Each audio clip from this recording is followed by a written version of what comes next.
예, 이번 시간에는 여러분들 2023년도 국가직구 국제법 개론 해설을 하도록 하겠습니다.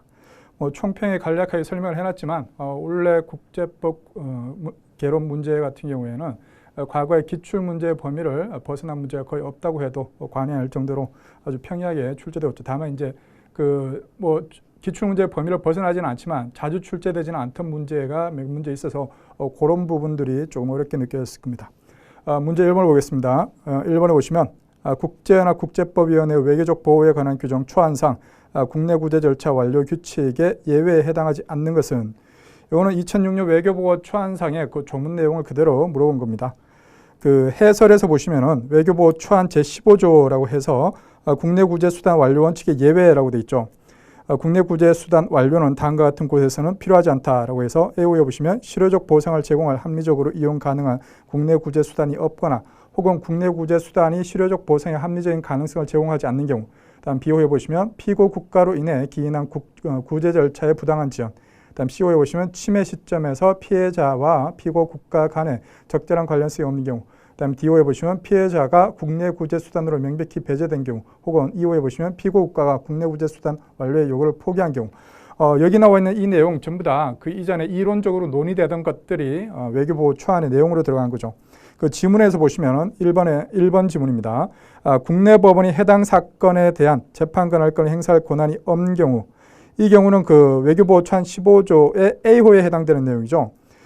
이게 직접적으로 요걸 가지고 A호가 이걸 직접적으로 규정하진 않았습니다만 A호에 나와 있는 실효적 보상을 제공할 합리적으로 이용 가능한 국내 구제 수단이 없거나 혹은 국내 구제 수단이 실효적 보상의 합리적인 가능성을 제공하지 않는 경우에 요 1번 지문에 해당되는 겁니다. 요 내용은 이제 정인석 교수님 책에 있는 내용을 그대로 지문으로 만든 겁니다. 이렇게 해서 정인석 교수님 책에서 어떤 것들을 그 외교보호 초안 15조 A호의 예로 들고 있는가, 그 내용에서 보시면 해설에서 보시면 해설에서 네 번째 줄 있죠. 가해국의 국내 법원이 해당 분쟁에 대하여 재판 권할권을 행사할 권한이 없는 경우, 그다음에 현지 법원이 독립성이 없기로 이미 악명 높은 경우, 그다음에 구제를 기대하기 어려울 정도로 반대의 판례가 확고히 확립되어 있는 경우, 그다음에 현지국이 적절한 사법제도를 갖추지 못하고 있는 경우 등이 이에 해당한다라고 이제 정인석 교수님 책에서 예를 들고 있는데, 그 중에서 한 가지를 지문으로 낸 거죠. 이렇게 해서 1번은 맞는 내용이고, 2번에 보시면 실효적 구제를 제공할 수 있는 합리적 수단이 국내에서 제공되지 않는 경우, 2번도 맞는 내용이죠. 그다음에 3번에 보시면 피해자가 구제 조치 판결을 받을 가능성이 작거나 비용상 사법적 접근의 어려움이 큰 경우, 이 경우는 그 15조 A호에 해당되지 않습니다. 그렇게 해서 3번이 정답이고요. 그다음에 4번에 보시면 피해자가 국내 구제 절차로부터 명백하게 배제되고 있는 경우, 이 경우도 해당되는 내용이죠. 이렇게 해서 정답은 3번이 정답이고요. 다음 2번에 보시면 해양법에 관한 국제연합 협약상 공해상 선박의 지위 및 관할권에 대한 설명으로 옳지 않은 것은, 1번 공해에서 발생하는 해적 행위는 동일 선박 내의 승무원이나 승객 간에도 행해질 수 있으며, 이 경우 모든 국가의 군함은 해적 행위에 혐의가 있는 선박을 납포할 수 있다. 그 뒷부분은 맞습니다. 해적 행위가 있는 경우에 모든 국가의 군함은 해적 행위 혐의가 있는 선박을 납포할 수 있는 건 맞는데, 앞에 그 해적 행위에 해당되는가 해당되지 않는가에 대한 그 부분이 틀렸죠. 공해에서 발생하는 해적 행위는 동일 선박 내, 이 부분이 틀렸습니다. 동일 선박이 아니라 다른 선박을 침탈해서 뭔가 재산을 빼앗거나 이렇게 하는 것이 해적 행위죠. 이렇게 해서 1번이 틀렸고요. 이것도 이제 그 유엔 해양법 협약에 좋은 내용 그대로 있는 겁니다. 그 해설에서 보시면은 해설 박스로 처리된 부분 있죠. 유엔 해양법 협약 제101조 해적 행위의 정의라고 해서, 해적 행위라 함은 다음 행위를 말한다. A부에 보시면 민간 선박 또는 민간 항공기의 승무원이나 승객이 사적 목적으로 다음에 대하여 범하는 불법적 폭력 행위, 억류 또는 약탈 행위라고 되어 있죠. 1호에 보시면 공해상의 다른 선박이나 항공기라고 되어 있죠. 그렇게 해서 다른 선박이나 항공기에 대해서 그 선박이나 항공기 내 사람이나 재산에 대해서 어떤 폭력 행위나 억류, 약탈 행위를 하는 것이 해적 행위에 해당됩니다. 이렇게 해서 1번이 틀렸고요. 1번이 정답이죠. 그다음에 2번에 보시면 2번 지문, 공해에서 무허가 방송을 하는 선박에 대해 선박의 기국, 시설의 등록국, 무허가 방송 종사자의 국적국의 군함 인권권을 행사할 수 있다. 이거는 인권권의 행사와 관련된 조문, 그 다음에 그 무허가 방송과 관련된 조문, 그 두 개를 묶어서 낸 건데, 그 해설에서 보시면은 그 유엔 해양법 협약 제109조 있죠. 요 109조하고 유엔 해양법 협약 제110조, 요 두 가지가 묶여져서 나온 겁니다. 먼저 110조에서 보시면 110조 1항, 95조와 96조에 따라 완전한 면제를 가지는 선박을 제외한 외국 선박을 공해에서 만난 군함은 다음과 같은 혐의를 가지고 있다는 합리적 근거가 없는 한 그 선박을 임금하는 것은 정당화되지 않는다라고 해서 그 CO에 보시면 그 선박의 무허가 방송의 종사 및 군함 기국이 제109조에 따른 관할권을 보유한 경우 이 경우에는 인권권을 행사할 수 있다는 거죠. 이렇게 해서 그 무허가 방송의 종사 및 군함 기구의 제109조에 따른 관할권을 보유해야 되는데 그럼 109조에서 뭐라고 되어 있는가? 109조 3항에서 보시면 무허가 방송에 종사하는 자는 다음 국가의 법원에 기소될 수 있다라고 해서 어떤 국가가 관할권을 가질 수 있는가를 보기를 조문으로 규정을 해놨죠. A호에 보시면 선박의 기국, B호에 보시면 시설의 등록국, C호에 보시면 종사자의 국적국. 요게 이제 그 방금 보셨던 그 2번 지문에서 나왔던 내용들이죠. 이렇게 해서 2번 지문은 옳은 내용이고요. 그다음 3번에 보시면 2개국 이상의 국기를 편의에 따라 개항하고 항행하는 선박은 무국적선으로 취급될 수 있다. 맞는 내용이죠. 그렇게 해서 맞는 내용이고 4번에 보시면 그다음에 4번에 보시면 모든 국가는 공해에서 작업기를 개항한 선박을 항행시킬 권리를 가진다. 맞고요. 맞는 내용이죠. 그다음에 그 관련된 내용 그 해설에다 조문으로 실어놨으니까 그 참고해서 보시고 그다음에 3번에 보시면 우리나라 범죄인도법상 절대 인도거절 사유에 해당하는 것만을 모두 고르면 이거는 뭐 시험에 자주 나왔던 내용 중에 하나죠. 그 범죄인도법상 절대적 인도거절 사유하고 임의적 인도거절 사유하고 구별해서 알아두셔야 된다고 했죠. 범죄인도법 제7조에 규정되어 있는 것이 절대적 인도거절 사유, 그다음에 제9조에 규정되어 있는 것이 임의적 인도거절 사유죠. 절대적 인도거절 사유는 말 그대로 인도해서는 안 되는 것이고 임의적 인도거절 사유는 그 개별 국가 판단을 해가지고 인도할 수도 있고 인도하지 않을 수도 있는 그런 것들이죠. 그렇게 해서 절대 인도거절 사유를 물어보는 거니까 7조를 먼저 보시면 범죄인도법 제7조 해설에 나와 있는 그 7조를 보시면 절대 인도거절 사유라고 해서 다음 각호의 어느 하나에 해당하는 경우에는 범죄를 인도하여서는 아니 된다. 1호에 보시면 대한민국 또는 천국의 법률에 따라 인도 범죄에 관한 공소시효 또는 형의시효가 완성된 경우. 그다음에 2호에 보시면 인도 범죄에 관해 대한민국 법원에서 재판이 계속 중이거나 재판이 확정된 경우. 3호에 보시면 범죄인 인도 범죄를 범하였다고 의심할 만한 상당한 이유가 없는 경우. 다만 인도 범죄에 관하여 천국에서 유죄의 재판이 있는 경우는 제외한다. 4호에 보시면 범죄인 인종, 종교, 국적, 성별, 정치적 신념 또는 특정 사회단체에 속한 것 등을 이유로 처벌되거나 그 밖에 불리한 처분을 받을 염려가 있다고 인정된 경우. 이렇게 해서 그 범죄인도법상 절대인도거절 사유에 해당되는 것은 기억에 범죄인 대한민국 국민인 경우는 임의적 인도거절 사유죠. 9조 1호에 나와 있는 내용이고 그 다음에 2호에 보시면 천국의 법률에 따라 인도 범죄에 관한 형의시효가 완성된 경우. 요거는 7조 1호에 해당되는 내용이니까 절대 인도거절 사유 맞고요. 그 다음에 디귿에 보시면 대한민국 법률에 따라 인도 범죄에 관한 공소시효가 완성된 경우. 이것도 그 7조 1호에 해당되는 내용이죠. 이렇게 해서 니은 디귿이 절대 인도거절 사유고 리을에 보시면 인도 범죄 정부 또는 일부가 대한민국 영역에서 범한 것인 경우. 이 경우는 임의적 인도거절 사유에 해당됩니다. 3번은 뭐 시험에 아주 자주 나왔기 때문에 여러분들 어렵지 않게 푸셨을 겁니다. 4번에 보시면 조약법에 관한 비엔나의 백상 조약의 부적법 사유에 대한 설명으로 옳은 것은 이 1969년 조약법에 관한 비엔나의 백에서 조약의 부적법이라는 표현을 썼지만 뭐 조약의 무효라는 표현을 더 교수님들 책에서 많이 사용하죠. 이렇게 해서 부적법, 무효 같은 개념이라고 보시면 되고 이렇게 해서 그 절대 강국 상표 부착 기체라고 해서 절대적 무효 사유 3가지가 있고 상대적 무효 사유 5가지가 있었죠. 그렇게 해서 그 절대 강국 상표 부착 기체 알아두시고 이렇게 해서 1항에 보시면 1번에 보시면 국가대표의 부정을 사유로 조약의 부적법을 주장할 수 있는 국가가 사후 명시적 또는 묵시적으로 조약의 유효성에 동의하더라도 그 하자는 치유되지 않는다. 조약의 절대적 무효 사유가 있는 경우에는 그 개별 국가가 나중에 동의를 했더라도 절대적 무효입니다. 근데 이 조약의 상대적 무효 사유가 있는 경우에는 추후에 동의를 하면은 그 조약이 유효가 될 수가 있습니다. 이렇게 해서 1번은 틀렸고요. 다음 2번에 보시면 기만을 조약의 부적법 사유로 원용할 권리가 있는 국가는 특정 조항에 대해서만 부적법화를 주장할 수 있다. 아니죠. 그 기만의 조약의 특정 조항에 대해서 특정 조항에 대해서만 무효를 주장할 수 있는 경우 이걸 이제 조약 규정의 가분성이라고 표현을 하는데 조약 규정의 가분성이 인정되는 경우는 별도로 규정을 하고 있습니다. 2번 해설에서 조문 조약법에 관한 비엔나의 백제 44조라고 해서 조약 규정의 가분성 사항을 보시면 제49조 및 제50조에 해당하는 경우에 기만 또는 부정을 원용하는 권리를 가진 국가는 조약 전체에 관하여 또는 상기 사망에 따를 것으로 하여 특정의 조항에 관해서만 그렇게 원용할 수 있다. 그다음에 그 다음 조문 보시면 조약법에 관한 비엔나 149조 기만이라고 해서 국가 다른 교섭국의 기만적 행위에 의하여 조약을 체결하도록 유인된 경우에 그 국가는 조약에 대한 자신의 기속적 동의를 부적법화하는 것으로 그 기만을 원용할 수 있다. 라고 해서 그 49조가 요 기만에 관련된 내용이죠. 그 4번의 2번 지문 같은 경우에는 그 기만 자체가 조약 규정의 가분성이 인정되기는 하는데 그 두 번째 줄에 보시면 특정 조항에 대해서만이라고 되어 있죠. 근데 여러분들 방금 보였던 그 2번 해설에서 그 44조 4항에 보시면은 두 번째 줄 원용할 수 있는 원용하는 권리를 가진 국가는 조약 전체에 관하여 또는 상기 사망에 따를 것으로 해 특정의 조항에 관해서만 조약 전체에 관해서 그 조약이 부적법을 주장할 수도 있고 그 특정 조항에 관해서만 조약이 부적법을 주장할 수도 있는데 4번의 2번 지문은 특정 조항에 대해서만이라고 해서 요 만자가 들어가서 틀렸죠. 주의하셔야 됩니다. 이런 문제 나오면은. 3번에 보시면 조약 체결 당시에 존재한 사실의 착오 또는 법의 착오가 조약에 대한 동의의 본질적 기초를 형성하는 경우 착오는 조약의 부적법 사유로 원용될 수 있다. 조약 체결 당시에 존재한 사실의 착오 또는 법의 착오가 틀렸죠. 그래서 사실의 착오만 포함이 됩니다.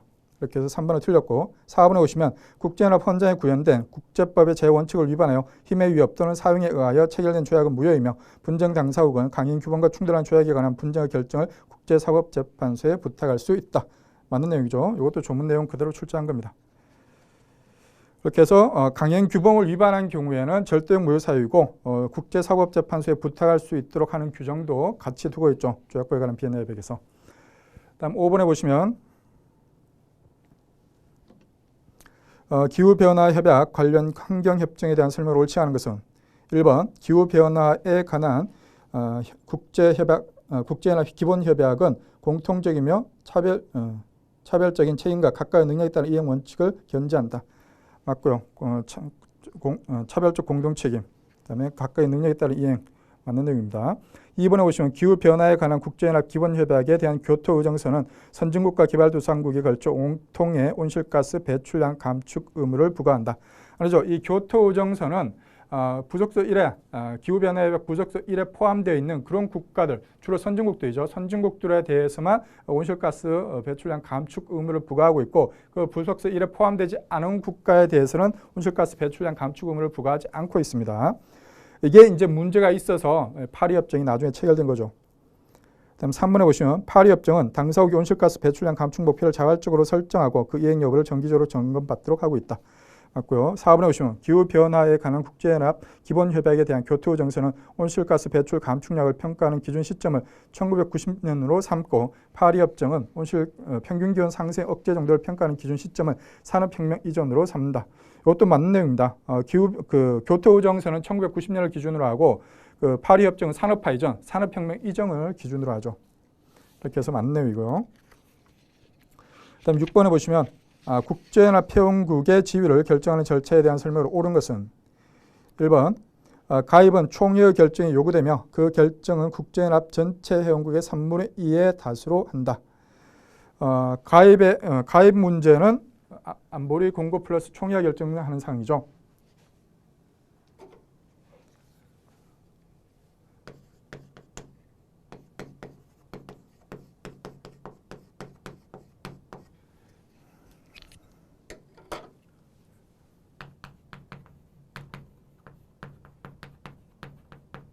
안보리 공고 플러스 총회가 결정하는 사항이 5가지 있었죠.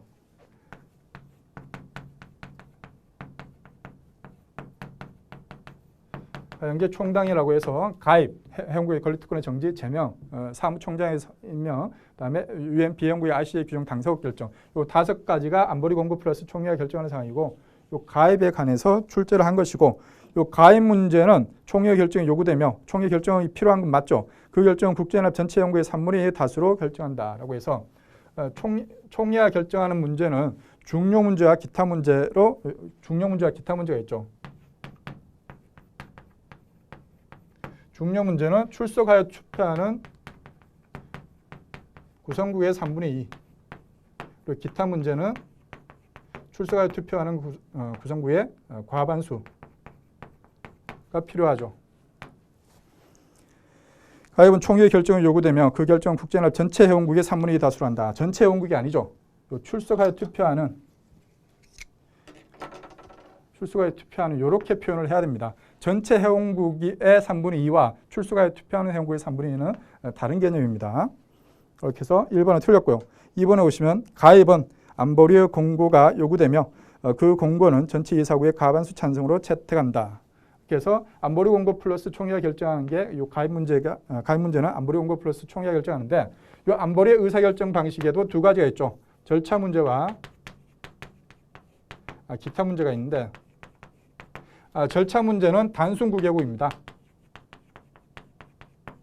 단순 9개국이라서 상임이사국이 뭐 동의를 하든 안 하든 상관없이 단순 9개국만 찬성을 하면은 통과가 됩니다. 근데 그 기타 문제 또는 뭐 비절차 문제, 기타 문제가 아니죠. 죄송합니다. 절차상 외의 모든 문제라고 하니까 비절차 문제 또는 실질 문제라고 표현을 하죠. 비절차 문제, 실질 문제 같은 경우에는 상임이사국 포함국 여국입니다. 상임이사국 포함국 여국이기 때문에 이 경우에는 상임이사국의 거부권 인정이 되죠. 그렇게 해서 그 6번에 2번 지문 보시면 가입은 안보리의 공고가 요구되며 여기는 맞죠. 그 공고는 전체 이사국의 과반수 찬성을 한다.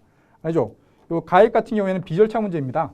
절차 문제라는 것은 뭐 회의를 몇 시에 할 것인가, 어디에서 할 것인가, 뭐 밥 먹고 할 것인가, 밥 먹은 다음에 할 것인가, 뭐 이런 것들이 절차 문제고 그 외의 모든 문제가 요 비절차 문제인데 요 가입 문제는 중요한 문제니까 비절차 문제겠죠, 당연히.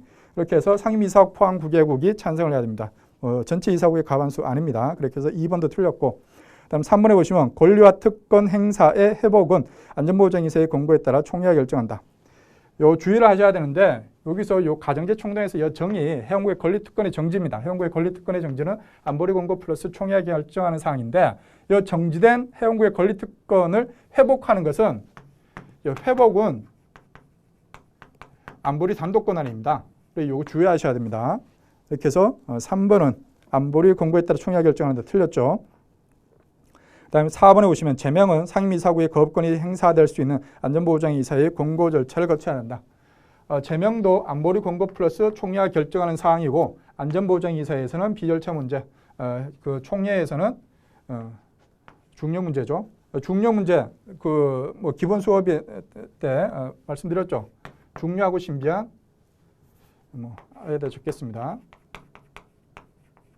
중요하고 신비한 가정경제 예산권이라고 하죠. 중요신비 가정경제 예산권이라고 했죠.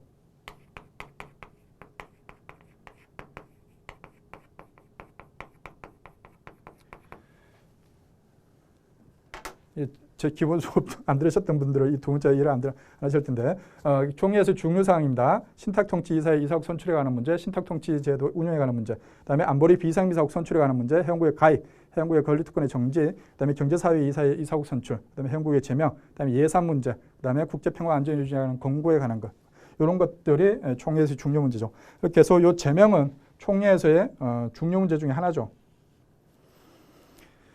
이렇게 해서 6번은 4번이 옳은 지문이죠.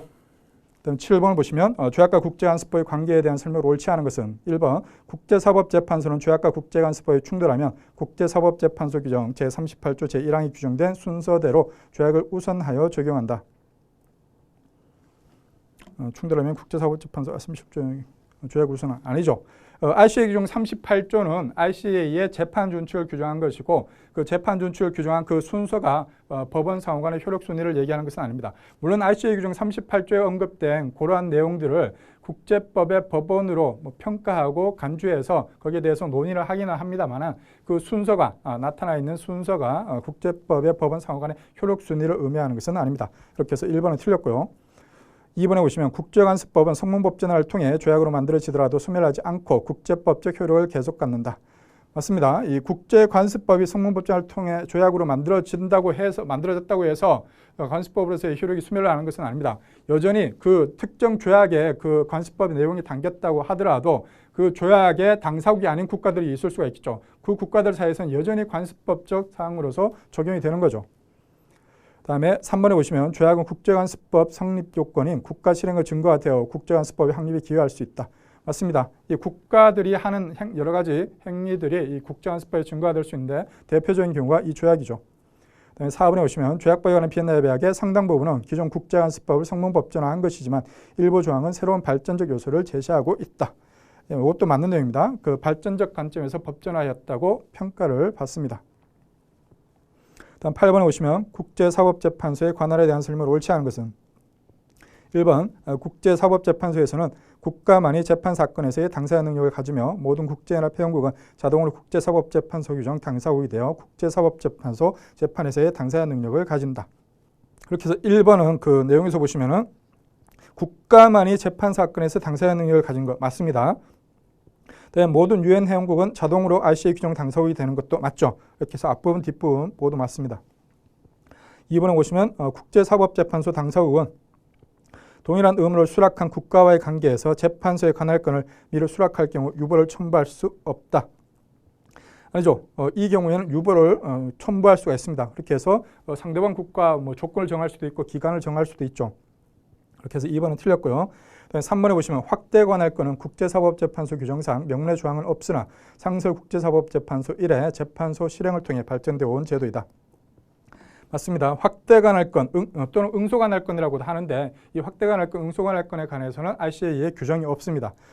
그렇게 해서 판례를 통해서 발달해 온 제도가 이 확대 관할권 제도이고 그 PCIJ 시절에 마브로 마티스 양어 사건을 이 확대 관할권과 관련해서 주로 이제 언급되는 사건이고, 그다음에 그 RCA 시절에는 콜프협 사건에서 이제 명시적으로 이 확대 관할권에 대해서 판단을 했죠. 다음 4번에 보시면 국제사법재판소는 선택조항 수락선언이 일방적 행위이지만 동일한 강제 관할 의무를 수락하는 타 국가들과 1년의 양자강 약속을 수립한다고 하였다. 이 내용은 그 니카라과 사건에서 RCA가 판시했던 사항입니다. 그렇게 해서 맞는 내용이고요. 이 RCA 관할권과 관련해서 간단하게 정리를 하면은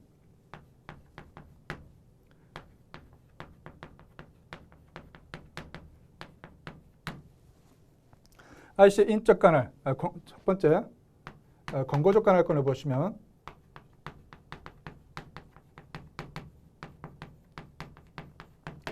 국제유효가 할 수 있는데 국제유효도 아무나 할 수 있는 것이 아니라 유엔 총회와 안보리는 모든 법적 문제에 관해서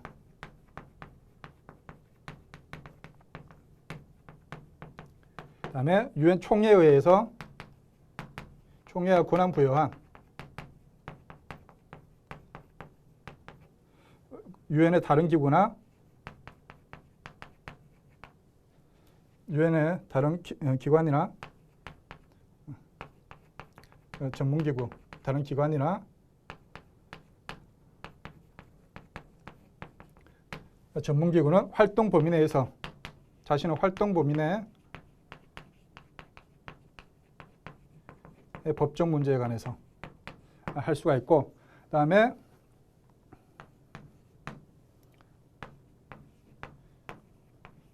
국가나 개인은 어떤 경우에도 RCA의 권고적 의견을 요청할 수가 없습니다.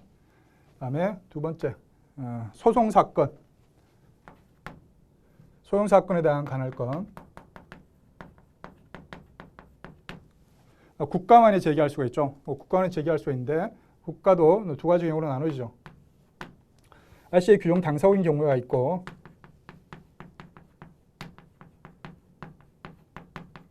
RCA 규정 당사국이 아닌 경우가 있는데 RCA 규정 당사국도 두 가지로 나누죠. 유엔 회원국은 당연 당사국, 유엔 비회원국은 안보리 공고 플러스 총회가 결정하는 조건에 따라서 RCA 규정 당사국이 될 수가 있고, 그다음에 RCA 규정 당사국이 아닌 경우에는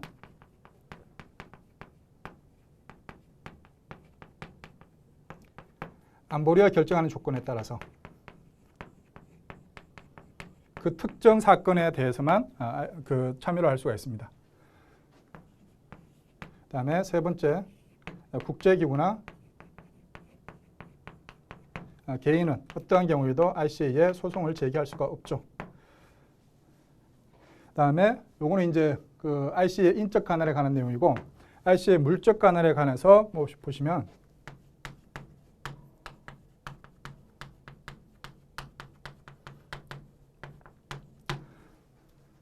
첫 번째, 임의관할권의 원칙이죠.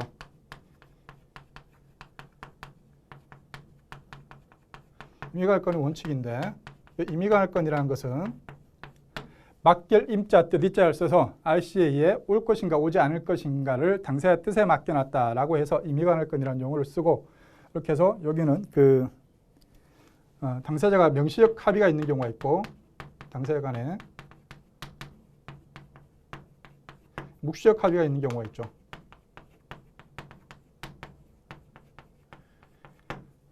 명시적 합의가 있는 경우에는 사건이 터진 다음에 우리 이 사건 RCA로 갑시다. 그렇게 합의를 하는 거죠. 예를 들어서 우리나라하고 일본하고 사이에 대마도와 관련해서 분쟁이 발생했다. 그래서 우리나라하고 일본이 합의를 하는 겁니다. 자, 이 대마도 분쟁 뭐 우리끼리 싸워봤자 뭐 해결 안 되니까 RCA로 가자. 이렇게 해서 합의를 조약을 체결하거나 뭐 그런 식으로 해서 합의를 해서 RCA로 가는 경우가 있고, 그다음에 묵시적 합의가 있는 경우가 있을 수가 있습니다. 어떤 경우인가 하면은 대마도와 관련해서 우리나라하고 일본하고 사이에 분쟁이 발생했습니다. 그리고 우리나라가 일본을 상대로 RCA에 제소를 합니다. 그럼 일본이 가만히 있으면은 임의관할권 합의를 해서 가져오는 것이 원칙이기 때문에 가만히 있으면은 관할권이 성립하지 않는데, 일본이 이제 멍청하게 RCA에 가가지고 우리 사실 그 대마도가 뭐 어떻게 해가지고 뭐 우리 땅인지 아닌지 잘 모르겠지만 우리 땅인 것 같습니다. 막 이렇게 막 얘기를 하면은 RCA가 생각하기에 얘네 가만히 있으면 이 관할권이 성립 안 하는데 우리한테 와서 얘기하는 거 보니까 관할권 인정하는 거네. 이렇게 해서 묵시적 합의, 명시적으로 양자 간의 합의가 이루어진 것은 아니지만 일반 국가가 제소를 하고 거기에 대해서 상대방이 응소를 함으로 인해서 이루어지는 묵시적 합의도 있을 수가 있습니다. 그렇게 해서 이것을 응소관할권 또는 확대관할권이라고 하죠. 이렇게 해서 임의관할권이 원칙이고, 그다음에 예외적으로 강제관할권 인정이 되는데,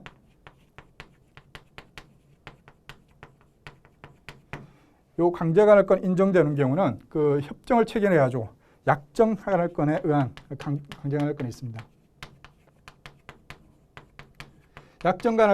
약정이라는 것은 무엇인가 하면 말 그대로 미리 약속해서 정해놓은 겁니다. 우리나라하고 일본 사이에 대마도 분쟁과 관련해서 뭐 그 사건이 터진 다음에 합의를 해서 가져갈 수도 있지만, 사건이 터지기 전에 예를 들어서 뭐 그 우리나라 정부가 수립된 직후에 1948년에 미리 혹시라도 한국하고 일본 사이에 나중에 뭐 영토 분쟁 같은 게 생기면은 우리끼리 싸우지 말고 무조건 RCA로 가자.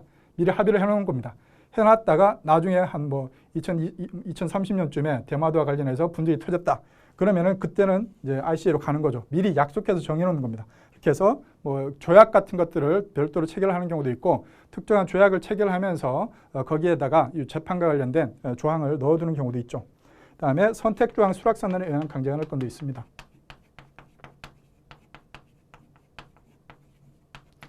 RCA 규정 36조 2항에 선택조항이라는 것이 있는데, 이 선택조항을 수락한 국가들 사이에서는 특정 문제에 관해서 RCA의 강제관할권이 성립하죠. 이렇게 해서 이것이 RCA의 물적 관할입니다.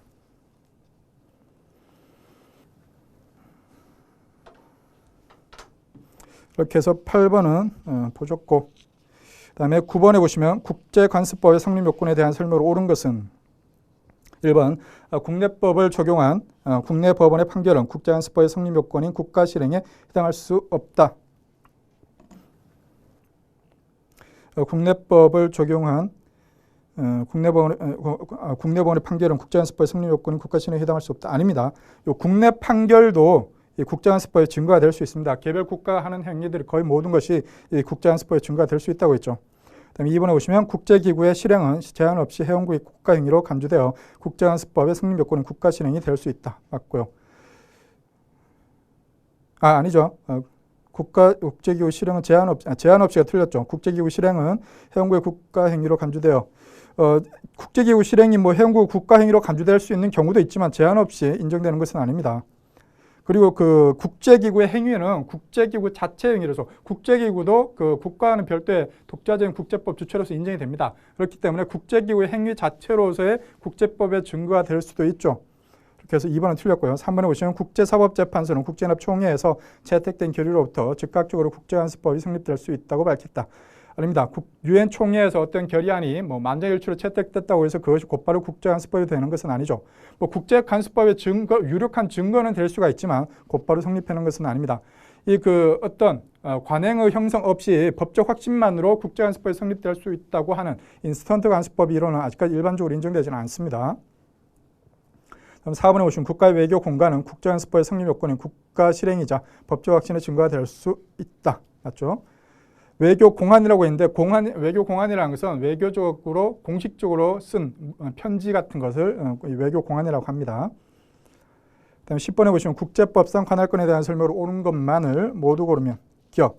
다른 국가에서 착수되었으나 자국에서 완성된 범죄를 저지른 외국인에 대해 형사관할권을 행사하는 근거는 주관적 속죄주의다. 결과 발생지를 기준으로 관할권을 판단하는 것은 주관적 속죄주의가 아니라 객관적 속죄주의죠. 여러분들 이 관할권과 관련해서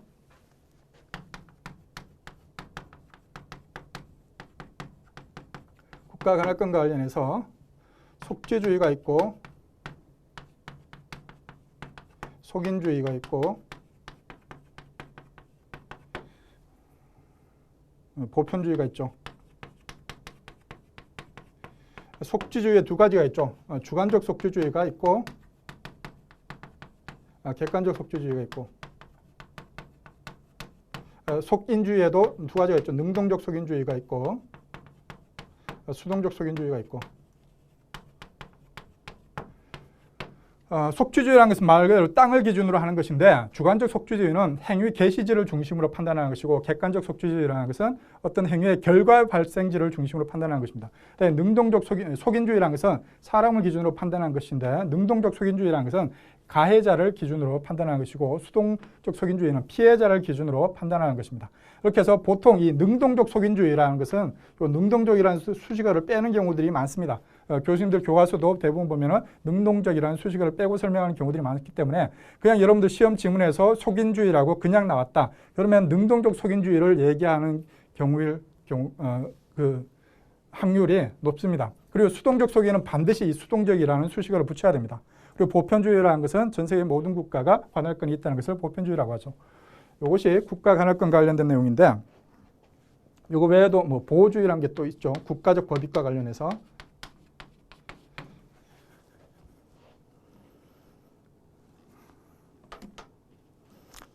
이렇게 해서 그 10번의 기억은 객관적 속죄주의라고 해야 되는데 주관적 속죄주의라고 해서 틀렸고요. 니은에 보시면 외국에서 범죄를 저지른 자국민에 대해 형사관할권을 행사하는 근거는 속인주의다. 맞죠? 사람을 기준으로 판단하는 것. 그다음에 디귿에 보시면 복수국가가 동일 행위를 중복하여 처벌하는 것을 일반적으로 금지하는 국제법은 확립되어 있지 않다. 맞습니다. 그렇게 해서 예를 들어서 우리나라 사람이 일본 땅에서 달러를 위조했다. 그러면은 우리나라 사람이니까 속인주의에 해당되겠죠. 그리고 능동적 속인주의겠죠. 그 경우에는. 그다음에 일본 땅에서 범죄를 저질렀으니까 일본 입장에서는 속죄주의를 적용할 수도 있을 것이고 그다음에 미국 입장에서는 달러를 위조했으니까 보호주의에 따라서 미국의 법이 침해되었다고 해서 보호주의에 따라서 관할권을 행사할 수도 있겠죠. 이렇게 관할권이 충돌하는 경우에 어느 국가의 관할권이 우선하는가 확립되는 원칙은 없습니다. 그렇게 해서 중복돼서 처벌할 수도 있습니다. 예를 들어서 일본에서 잡혀가지고 일본에서 징역 한 3년 살고 우리나라에 왔는데 우리나라에서 또 잡아가지고 징역 한 5년 하고 그래 미국이 범죄인도 요청해가지고 미국에 보내가지고 미국에 또 처벌받을 수 있고 막 그런 여러 가지 경우들이 발생할 수가 있죠. 그다음에 리을에 보시면 죄악이 기소 또는 인도 대상으로 명시된 범죄를 저지른 사람에 대해서는 어느 국가라도 보편적 관할권을 행사할 수 있다. 아니죠. 요 아까 말씀드렸던 요 보편주의에서 두 가지가 있습니다. 의무적 강제적 보편주의와 허용적 보편주의가 있는데 허용적 보편주의라는 것은 전 세계 모든 국가가 관할권을 행사할 수 있다는 것이고 의무적 또는 뭐 강제적이라고 표현합니다. 의무적 보편주의 또는 강제적 보편주의는 자기가 처벌할 수 있는 것이 아니라 처벌하거나 자기가 처벌하지 않을 거면은 다른 처벌하고자 하는 국가에게다 넘겨줘야 된다. 인도를 해줘야 된다. 그것이 의무적 강제적 보편주의인데 이 의무적 강제적 보편주의는 항상 인정되는 것은 아니고 죄악에서 규정을 하고 있는 경우에만 인정됩니다. 그렇게 해서 특정 죄악에서 그 죄악의 당사국들에 대해서는 그 조약과 관련된 범죄가 발생했을 때 자기가 처벌하거나 아니면 인도를 해줘야 된다. 처벌하고자 하는 국가에게 인도를 해줘야 된다. 규정이 있다. 그러면 이 의무적 강제력 보편주의가 인정이 됩니다. 그렇게 해서 의무적 강제력 보편주의라는 것은 전 세계 모든 국가에 적용되는 것이 아니라 조약 당사국에 대해서만 적용이 되죠. 근데 10번의 리얼 지문은 조약의 기소 또는 인도 대상으로 명시된 범죄를 저지른 사람에 대해서는 어느 국가라도 보편적 관할권을 행사할 수 있다. 어느 국가라도 해서 틀렸죠. 조약 당사국에 대해서만 적용이 됩니다. 다음 11번. 국가 및 그 재산의 관할권 면제에 관한 국제연합 협약상 관할권 면제에 대한 설명으로 옳은 것은 1번 선박 소유 국가는 선박을 비상업적이 아닌 목적으로 운영하였더라도 그 선박의 운영과 관련된 소송이 제기된 타국 법원에서 관할권 면제를 운용할 수 있다. 운용할 수 없다고 국가면제협약 16조에서 명시를 하고 있습니다. 다음 2항에 보시면 타국의 재판 관할권에 대한 동의는 판결에 따른 강제집행에 대한 동의를 포함한다. 포함하지 않는다고 명시적으로 규정을 하고 있죠. 다음에 3번에 보시면 국가대표가 타국의 법원에서 증인을 출석하는 것은 국가면제 포기로 해석된다. 아니고요. 다음 4번에 보시면 상업적 거래인지의 판단은 우선적으로 행위의 성격을 고려해야 하고 관련되는 경우에는 행위의 목적을 고려해야 한다. 4번 같은 경우에는 이게 조문 자체를 몰랐더라도 그냥 상식적으로 맞는 내용이죠. 이렇게 해서 4번이 정답입니다. 그 국가면제협약 제2조 2항에서 요 관련된 내용을 또 규정을 하고 있고요. 이렇게 해서 옳은 것은 4번이 정답입니다.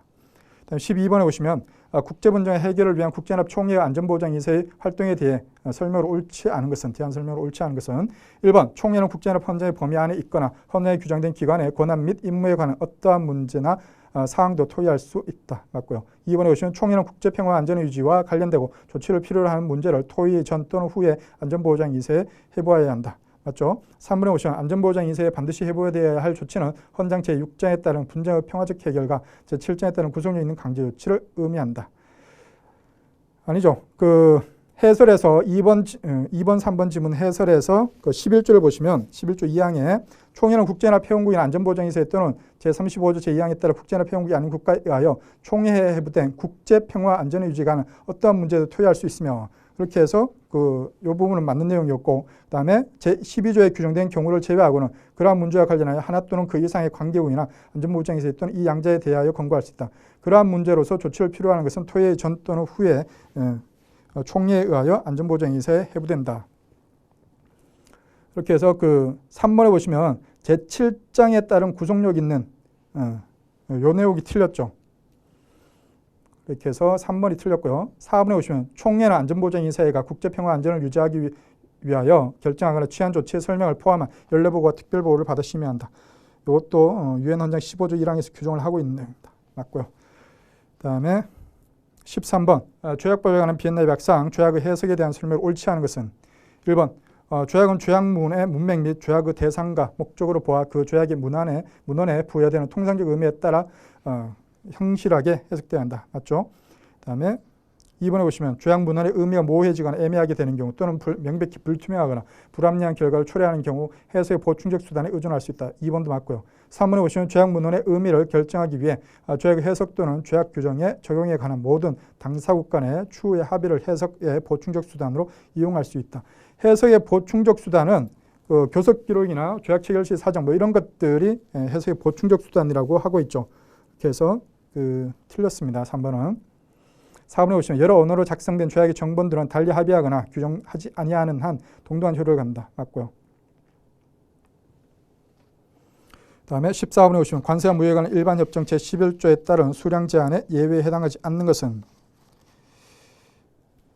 1번 상품의 국내 생산이 비교적 근소하여 생산의 대부분을 수입 상품에 직접적으로 의존하는 동물성 상품의 생산 허용량을 제한하기 위해 정부의 시장 안전 프로그램에 부과되는 경우 이거는 가트 11조 2항의 A호에 해당되는 내용이죠. A호가 아니라 C호. 해설에서 보시면 가트 11조 2항의 C호를 보시면 농업 또는 어업 상품에 대하여 수입 형식의 여하를 불문한 수입 제한으로서 다음 목적을 위한 정부 조치의 실시에 필요한 경우 제가 기본 교재에다 요 정도까지만 그전에는 이 이하로 내려가서 출제된 적이 없으니까 요 정도까지만 적어놨었는데 여기서 이제 조금 더 들어가서 3호에 나와 있는 요걸 직접적으로 지문을 물어본 겁니다. 3호에 보시면 상품의 국내 생산이 비교적 근소한 경우에 생산의 전부 또는 대부분을 수입 상품에 직접적으로 의존하는 동물성 상품이 있어서 동생산 허용량을 제한하는 것. 이렇게 해서 수량 제한 금지 원칙 예에 해당되는 내용으로서 1번은 맞는 내용이고 2번에 보시면 자구의 통화 준비의 현저한 감소라는 급박한 위협을 저지할 목적으로 국제 수지를 보호하기 위한 수입 제한 조치로서 부과되는 쿼터. 요거는 12조하고 18조에 나와 있는 내용이죠. 그다음에 그 해설에서 보시면 2번 질문의 해설, 가트 12조 국제수지의 보호를 위한 제한이라고 해서 11조의 규정에도 불구하고 이게 이제 수량 제한 금지 원칙인데 채약국은 자구의 대외 자금 사정과 국제수지를 보호하기 위하여 본조의 다음 항의 규정에 따를 것을 조건으로 수입 허가 상품의 수량 또는 가액을 제한할 수 있다. 각호가 있는데 그 부분은 생략을 했고요. 18조에도 유사한 규정을 두고 있습니다. 다음 3번 질문 보시면 식료품 위급한 부족을 방지하기 위해 일시적으로 적용한 수출 제한 조치로서 부과되는 쿼터. 이거는 그 11조 2항 A호에 나와 있는 내용이죠. 그다음에 4번에 보시면 덤핑 방지를 위해 특정 가격 이하의 수출을 제한하는 정부의 수출 허가 제도에 따라 부과되는 쿼터. 요것과 관련된 내용은 없습니다. 그렇게 해서 14번은 4번이 정답이죠. 15번에 보시면 국제법상 섬의 지위에 대한 설명으로 옳지 않은 것은 1번 인간이 거주할 수 없거나 독자적인 경제활동을 유지할 수 없는 암석은 배타적 경제 수행이나 대륙금을 가지지 아니한다. 맞고요. 이건 뭐 시험에 자주 나왔던 내용이죠. 2번에 보시면 간출지, 간조노출지라고도 하죠. 간출지, 간조노출지가 본토 또는 섬의 영해 안에 위치하는 경우 간출지의 저조선은 영해 측정의 기선으로 사용될 수 없다. 아니죠. 영해 범위 안에 있는 경우에는 영해 기선으로 사용할 수가 있습니다. 그렇게 해서 2번에 틀렸고요. 3번에 보시면 사우스 차이나 시 아비트레이션 사건에서 중재재판소는 인간에 의한 변형을 통해 현 해저가 간출지로 바뀌거나 간출지가 섬으로 바뀔 수 없다고 하였다.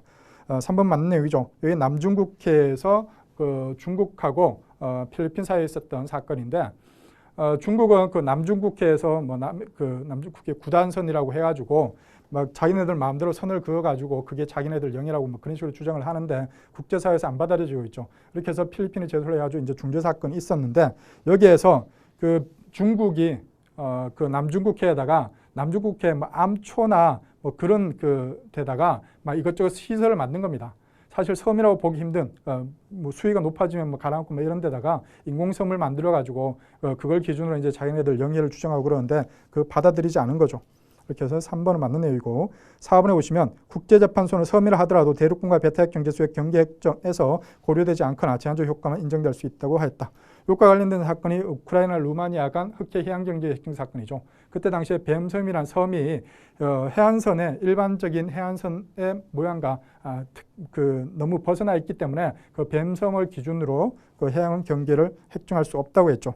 이렇게 해서 4번은 맞는 내용이고요. 16번. 국제위법 행위에 대한 국가책임 초안상 위법성 조약서에 대한 설명으로 옳지 않은 것은 1번 국제 의무를 위반한 국가는 위법성 조약서가 있는 경우 손실에 대한 보상 의무가 면제된다. 아닙니다. 이 국제 위법성 조약 사유가 있어서 위법성이 조약되더라도 손실 보상 의무는 있습니다. 2번에 보시면 긴급 피난 행위는 그 국가에게 있어서 중대하고 급박한 위험으로부터 본질적 이익을 보호하기 위한 유일한 수단이어야 하고 그 행위가 그 의무 상대국 또는 국제 공동체 전체의 본질적 이익을 중대하게 침해하지 않아야 한다. 맞습니다. 그다음 3번에 보시면 국가행위가 국제연합 헌장에 따른 적법한 자해 조치인 경우 그 행위의 위법성이 조각된다. 맞고요. 그다음 4번에 보시면 국제법상 강행 규범을 위반한 국가행위는 위법성 조약서에 의해서도 정당화되지 않는다. 맞습니다. 위법성 조약사유가 있더라도 그 위법성 조약사유에 해당되는 그 행위가 국제 강행 규범을 위반하는 것은 안 됩니다. 그 다음에 17번 국제법상 국가 승인에 대한 설명으로 옳지 않은 것은 1번 국가 승인은 승인국의 재량에 따른 일방적 의사표시이다.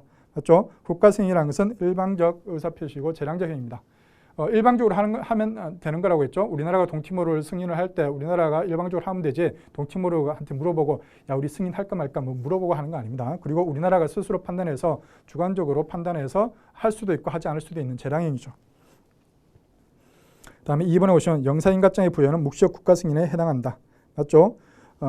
묵시적 승인에 해당되는 것, 그 해설에서, 그 2번 지문 해설에서 묵시적 승인에 해당되는 것, 해당되지 않는 것, 그 표를 그려놨는데, 이 묵시적 승인에 해당되는 것, 제가 두 문자까지 따드렸죠.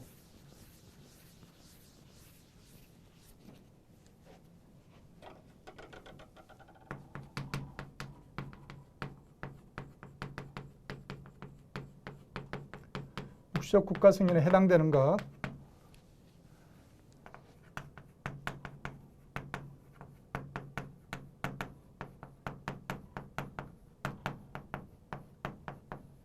포배구인 축제 방령이라고 있습니다. 우호 통상항해 조약 등의 포괄적 조약의 체결 또는 포괄적 양자 조약의 체결. 우호 통상항해 조약이 포괄적 조약의 대표적인 예입니다. 그다음에 외교 장관의 뭐 공식 승인, 외교 장관의 기자회견 뭐 이런 것들이 있고 국기 승인 또는 국기에 대한 예의 표시, 인가장 발급 또는 인가 요구, 그다음에 독립 축하 메시지 전달, 국내 법원의 제소권 인정, 국가원수의 공식 방문 접견, 그다음에 영역 주장에 대한 합법성 인정, 이러한 것들이 묵시적 국가 승인의 예이고 교수님들 교과서에서 교수님들 기본서에서 묵시적 국가 승인의 예로서 언급하고 있는 것들을 망라한 것이고 이거 외에 아직까지 묵시적 국가 승인의 예로서 출제된 게 없습니다. 그렇기 때문에 이것만 알고 계시면은 이게 묵시적 국가 승인이다, 전부다, 묵시적 국가 승인의 예로서 전부다라고 생각하시면 되고 이거 외에는 전부 다 묵시적 국가 승인이 아니라고 생각하시면 됩니다. 다음에 17번에 3번 질문 보시면 1992년 대한민국의 중화인민공화국과 외교관계를 수립한 것은 대한민국에 의한 묵시적 국가 승인으로 본다. 아닙니다. 이때 당시에 요거는 정부 승인의 문제로 보는 것이 일반적인 견해입니다. 국가 승인과는 상관없죠. 다음에 4번에 보시면 국제연합 회원국으로의 가입은 기존 회원국들의 집단적 국가 승인으로 간주되지 않는다. 여기에 대해서 뭐 견해 대립이 있기는 합니다만은 일반적인 입장으로서는 맞는 내용이죠. 그 신회원국의 가입 문제와 기존 국가들의 국가 승인의 문제는 별개의 문제로 보는 것이 일반적인 견해입니다. 그다음에 18번 세계무역기구 분쟁 해결 절차에 대한 설명을 옳지 않은 것은 1번 패널 또는 상소 보고서가 채택된 날로부터 30일 이내에 관련 회원국은 분쟁 해결 기구의 공고 및 판정 이행에 대한 입장을 분쟁 해결 기구에 통보한다. 맞고요. 2번에 보시면 관련 회원국은 공고 또는 판정이 채택된 후 그 이행 문제를 분쟁 해결 기구에 제기할 배타적 권한을 가진다. 아니죠. 모든 회원국이 이런 권한을 갖고 있습니다. 그다음에 3번에 보시면 함적 기간이 종료된 날로부터 20일 이내에 만족할 만한 보상에 대한 합의가 이루어지지 않을 경우 분쟁 해결 절차에 호소한 분쟁 당사자는 대상협정에 따른 양호 또는 그 밖의 의무를 관련 회원국에 대해 적용을 정지하기 위한 승인을 분쟁 해결 기구에 요청할 수 있다. 맞고요. 4번에 보시면 분쟁 해결 기구가 승인하는 양호 또는 그 밖의 의무의 정지의 수준은 무효 또는 침해 수준에 상응한다. 맞죠? 그다음 19번 외국 선박에 대한 연합국의 관할권에 대한 설명을 옳지 않은 것은 1번 A국에서 죄를 저지른 범죄인이 B국 상선을 타고 C국 내수에 들어온 경우 C국은 A국의 범죄인 인도 요청이 있다면 B국 상선에 진입하여 범죄인을 체포할 수 있다. 내수에 들어온 선박에 대해서는 관할권을 가집니다. 관할권을 가지는데 이제 국제 관례상으로는 관할권을 웬만하면 행사를 안 하려고 하죠. 그렇게 해서 뭐 괜히 껄끄러운 문제 생길 수가 있으니까 웬만하면 관할권을 행사하지 않으려고 하지만 관할권이 있는 것은 사실입니다. 이렇게 해서 1번은 맞는 내용이고요. 그다음에 2번에 보시면 연합국은 내수 내에 있는 외국 상선에 대해 자국의 관할권을 완전하게 행사할 수 있으므로 연합국의 재판소는 타국인 D국 선박 회사의 제소에 따라 내수 내에 있는 또 다른 타국인 E국의 선박을 억류할 수 있다. 맞고요. 내수에서는 연합국의 관할권이 인정이 된다고 했죠. 3번에 보시면 공해상에서 국제법상 금지된 배출 행위를 한 외국 선박이 입항한 경우 항만국은 자국에 직접적인 피해가 없는 경우라도 이를 조사하고 자국 법원에 소송을 제기할 수 있다. 이것과 관련해서는 유엔 해양법 협약에도 관련된 규정이 있죠. 이렇게 해서 맞는 내용이고요. 4번에 보시면 연합국의 내수를 떠나 영해를 통항 중인 외국 선박 내에서 범죄가 발생한 경우 연합국의 형사관할권 행사를 위한 어떠한 조치도 취할 수 없다. 아니죠. 연합국의 권리 행사에 영향을 미치지 않는다고 유엔 해양법 협약에서 명시적으로 규정을 두고 있습니다. 이 경우에는. 이렇게 해서 옳지 않은 것은 4번이 정답이죠. 그 다음에 20번 국제연합의 특권과 면제에 대한 설명으로 옳은 것은 1번 국제연합의 재산과 자산은 어디에 소재하든 누가 보유하든 행정조치를 통한 징발의 수용으로부터 면제된다. 옳은 것은 맞는 내용이죠. 1번이 맞는 내용이죠. 2번에 보시면 직급과 관계없이 국제연합 직원과 그 가족 또는 외교사절에 해당하는 특권과 면책과 편의가 부여된다. 직급과 관계없이 이 부분이 틀렸습니다. 3번에 보시면 한정적 임무를 수행하는 국제연합 전문가는 공적 자격으로 행한 모든 행위에 대해 임기 중에만 특권과 면제를 부여한다. 임기 중에만 때문에 틀렸죠. 3번에 틀렸고요. 그럼 4번에 보시면 회원국 대표에 대한 특권과 면제는 국제연합이 소집하는 회의에 일회적으로 참석할 목적으로 체류하는 대표에게 부여되지 않고 기구 소재지 상주하는 대표에게 부여된다. 그런데 일회적으로 참석하는 그 대표에게도 그 대표로서의 임무를 수행하는 동안에는 부여가 되죠. 이렇게 4번 틀렸고 20번 문제 같은 경우는 국제연합의 특권과 면제에 관한 협약에서 그 전에 한 2차례 정도 출제된 적이 있기는 하지만 뭐 자주 출제되는 내용은 아니기 때문에 어렵게 생각했을 수도 있는데 그 지문들을 하나하나 읽어보면은 2번, 3번, 4번에 약간 뭔가 어색한 부분이 있습니다. 근데 1번은 되게 스무스하게 넘어가죠. 1번에 보시면 국제연합의 재산과 자산을 어디에 소지하든 누가 보유하든 행정조치를 통한 징발이나 수용으로부터 면제된다. 그다음에 2번에 보시면 직급과 관계없이 국제연합 직원과 그 가족들은 외교사절에 해당하는 특권과 면제가 편의가 부여된다. 모든 국제연합 직원에 대해서 이런 걸 부여하는 건 좀 문제가 있다고 생각이 되죠. 여러분들 그 일반적으로 그 외교관에 대해서도 외교관 가족들 외교 공간의 직원 모두에 대해서 외교사절로서의 특권과 면제가 부여되지는 않죠. 직급에 나누어가지고 다르게 부여가 되죠. 근데 여기서 직급과 관계없이라고 했기 때문에 뭔가 의문이 가질 수가 있죠. 그다음 3번에 보시면 한정적 임무를 수행하는 국제연합 전문가는 공적적으로 행한 모든 행위에 대해 임기 중에만 특권과 면제가 부여된다 그러면은 임기 끝나고도 뭐 그 지역에 계속 머무를 수도 있고 막 여러 가지 경우의 수가 있을 수가 있는데 그 임기 중에 한 행위를 임기 끝난 다음에 뭔가 처벌한다 그러면 이게 문제가 있겠죠. 그다음에 4번에 보시면 회원국 대표에 대한 특권과 면제는 국제연합이 소집하는 회의에 이례적으로 참석할 목적으로 체류한 대표에게 부여되지 않고 기구 소재지 상주하는 대표에게 부여된다. 이례적으로 참석하더라도 그 대표로서 임무를 수행하는 동안은 당연히 인정이 돼야겠죠. 이렇게 해서 4번도 읽어보면 이게 어색한 내용들이 있습니다. 이렇게 해서 20번은 뭐 이 유엔 특권과 면제에 관한 협약의 내용을 알아서 풀었으면 뭐 가장 좋겠지만 혹시라도 모르셨더라도 그 지문에 좀 이상한 내용들을 판단을 해서 1번 지문이 정답이라는 것 정도는 맞출 수 있지 않았을까 생각을 합니다. 이렇게 해서 그 2023년도 그 국제법 개론 기출문제 해설을 마쳤고요. 보시면 아시겠지만 거의 모든 문제가 그 이전에 있었던 국제법의 기출문제의 범위를 벗어나지 않는 문제들이었죠. 그렇기 때문에 여전히 여러분들 시험을 이 국제법과 관련해서 수험 준비를 할 때에는 그 전에 있었던 그 기출 문제들의 내용들을 파악하는 것이 가장 중요한 내용입니다. 그 기출 문제들의 내용 파악을 하면은 9급 같은 경우에는 뭐 한 90점, 95점은 거의 따고 시작하는 거고 7급 같은 경우에도 한 85점, 90점 뭐 그 정도는 이미 따고 시작하는 거니까 그 부분 중요하게 생각하시고 여전히 그리고 요 내용들을 보시면 아시겠지만 교수님들이 그 조문에 대해서 출제를 할 때는 조문을 직접 가져다가 출제를 합니다. 조문에 나와 있는 표현 그대로 출제하니까 시중에 나와 있는 그 수험서나 이런 데 보면은 그 조문의 내용을 그 강사 나름대로 막 좀 쉽게 설명한다고 해가지고 그 다른 문장이나 문체로 설명해 놓은 경우들이 있는데 그러면은 그 문체 자체에 익숙해지지 않으면은 시험 지문에서 당황할 수가 있습니다. 그렇기 때문에 여러분들은 가급적이면은 조문의 내용에 대해서 뭔가를 공부를 할 때는 조문 자체를 익숙하게 하고 그 조문이 무슨 의미인가를 파악을 해야 되는 거죠. 그렇게 시험 준비를 하시면 될 것 같습니다. 수고하셨습니다. 공무원 합격! 에듀윌 합격 패스!